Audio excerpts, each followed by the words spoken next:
Hello and welcome to another edition of Coffee Break. It's Steve Barrett here. I'm the editorial director of PR Week. Delighted to welcome Arielle to the Arielle Patrick to the show, who's CCO of Ariel Investments. Sorry, I was concentrating so much on getting those pronunciations right.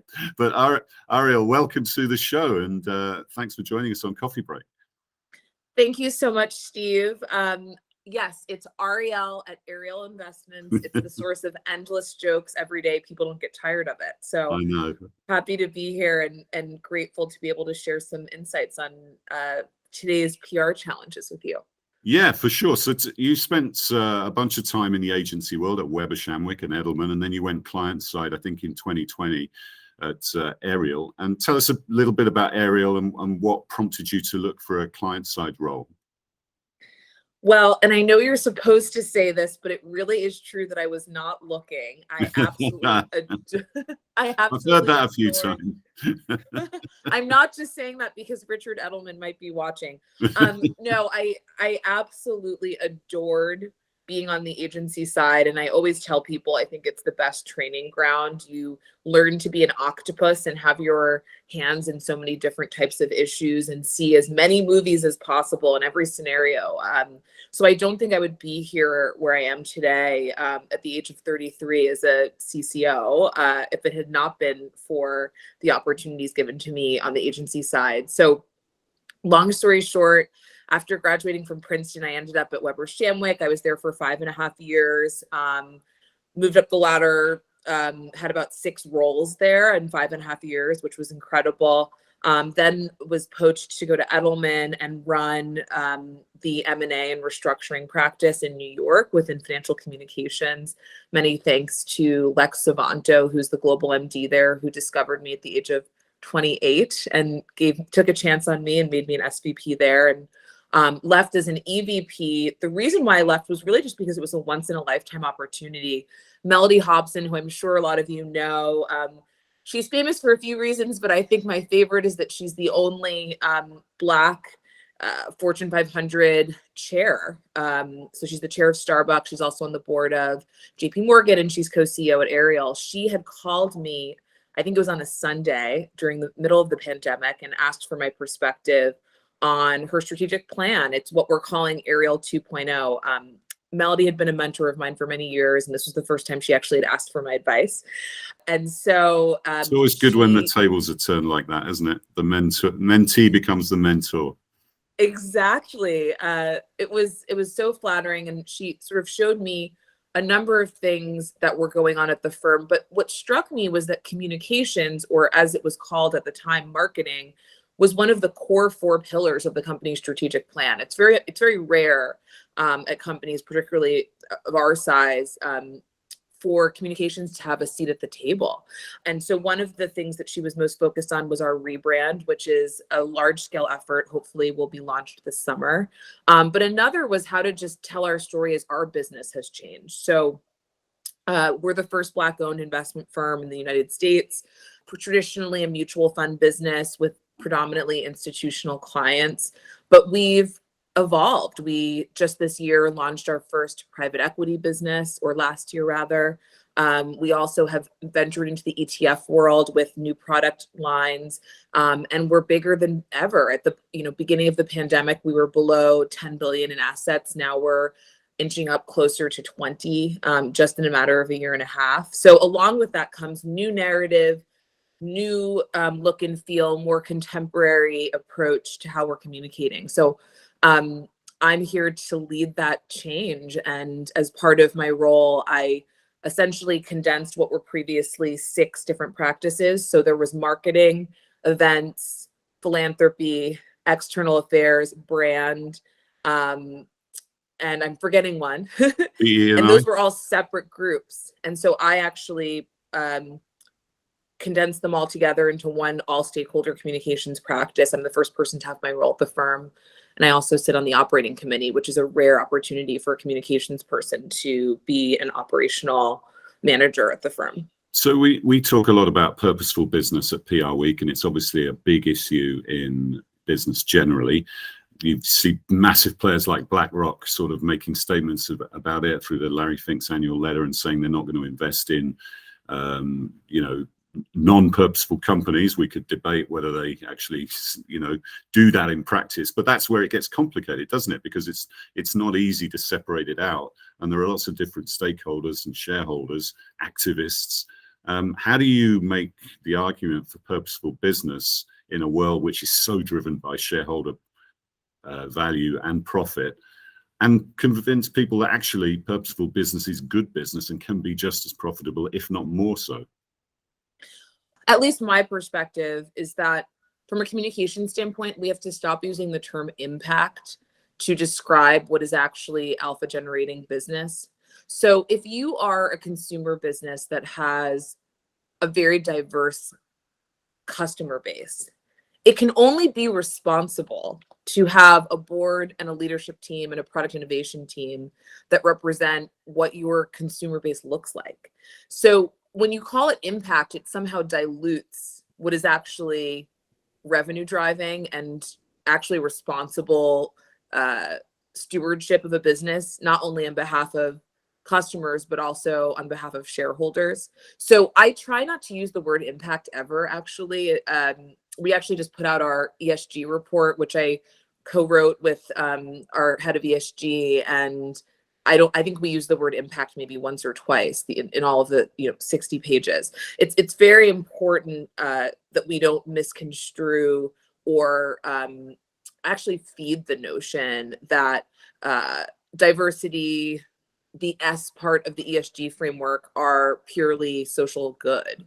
I think the other piece is that, unfortunately, because the world is still catching up, we're really behind. If you really think about it, we've been talking about race for 300 to 400 years.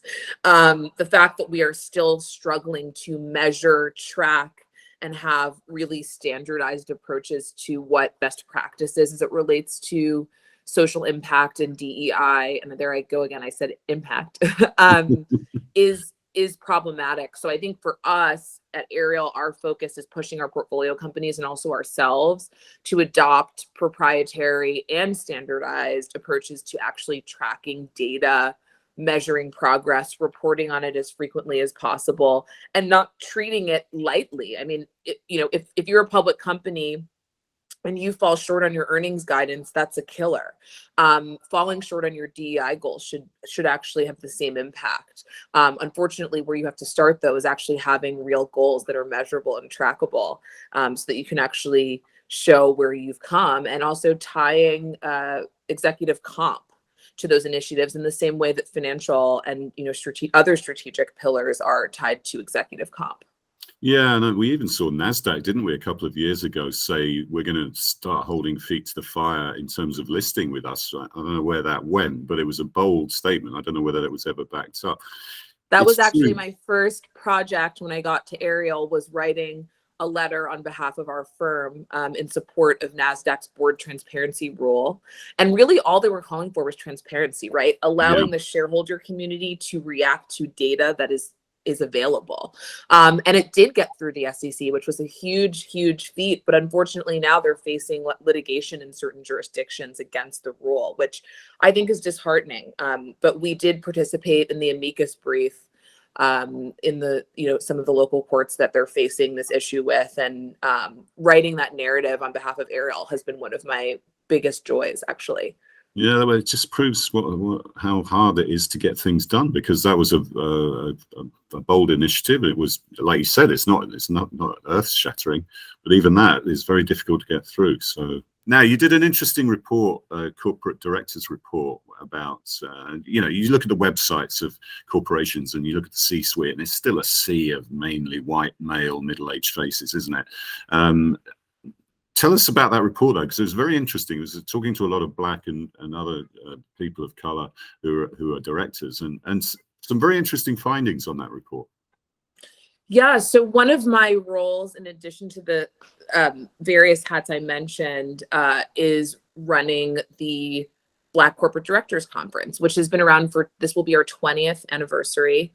I call it the Allen & Co. sort of Davos of Black corporate directors. You'll never hear about it. That's intentional. It's an off-the-record forum that we host in Laguna Beach every year, where we encourage the Black and now Latinx as well, directors of the top Fortune 500 publicly traded companies to share the challenges that they're facing and the opportunities that they see ahead in terms of pushing the civil rights agenda in their respective boardrooms. We also invite luminaries to speak on the stage. So we've had everyone from President Obama to Roz Brewer to even quirkier subjects like A-Rod to talk about what various sectors are doing and where they have room to grow.